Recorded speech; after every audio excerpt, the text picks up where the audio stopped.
বাংলাদেশ থেকে তৃতীয় দেশে পণ্য রপ্তানিতে ট্রান্সশিপমেন্ট সুবিধা বাতিল করেছে ভারত।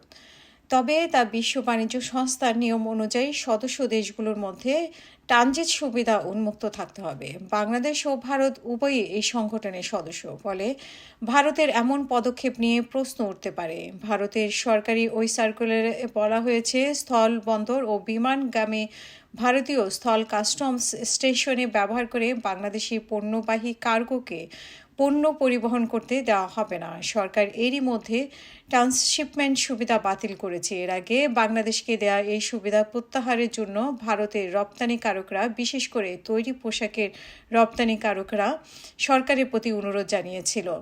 ভারতের দেয়া এই ট্রান্সশিপমেন্টের সুবিধার কারণে ভুটান, নেপাল এবং মিয়ানমারের মতো দেশে বাংলাদেশ খুব সহজেই পণ্য রপ্তানি করতে পারত।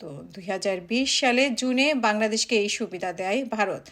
8 April Central Board of Indirect Taxes of Customs সার্কুলারে বলা হয়েছে, 2020 সালে 29 জুন সার্কুলার বাতিল করার সিদ্ধান্ত নেওয়া হয়েছে। এই সংশোধনী অবিলম্বে কার্যকর করা হবে।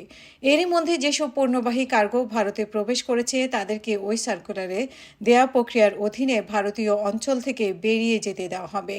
ভারতের পক্ষ থেকে এই ঘোষণা এমন এক সময়ে এলো যখন ভারত ও বাংলাদেশের মতো অনেক দেশের বিরুদ্ধে উচ্চ হারে শুল্ক আরোপ করেছে যুক্তরাষ্ট্র। আগের সার্কুলার অনুযায়ী ইন্ডিয়ান ল্যান্ড কাস্টমস স্টেশন হয়ে ভারতের স্থলবন্দর ও বিমানবন্দর ব্যবহার করা যেত। বাংলাদেশের কার্গোগুলোকে অনুমতি দেওয়া হয়েছিল। এর অধীনে বাংলাদেশ থেকে তৃতীয় দেশগুলোতে পণ্য রপ্তানি হতো। বাণিজ্য বিষয়ক বিশেষজ্ঞদের মতে এই সিদ্ধান্তের ফলে তৈরি পোশাক, জুতা, জেমস ও অলংকারের মতো ভারতীয় রপ্তানি খাতের সহায়ক হবে। বস্ত্রশিল্পে ভারতের বড় প্রতিদ্বন্দ্বী Bangladesh. Federation of India export অর্গানাইজেশনের মহাপরিচালক অজয় সাহাই বলেন, এখন আমাদের কার্গোর জন্য অধিক পরিমাণ সক্ষমতা পাবে। অতীতে বাংলাদেশকে ট্রান্সশিপমেন্ট সুবিধা দেওয়ার কারণে এই ক্ষেত্রে স্থান সংকুচিত হওয়ার অভিযোগ করেছে ভারতের রপ্তানিকারকরা।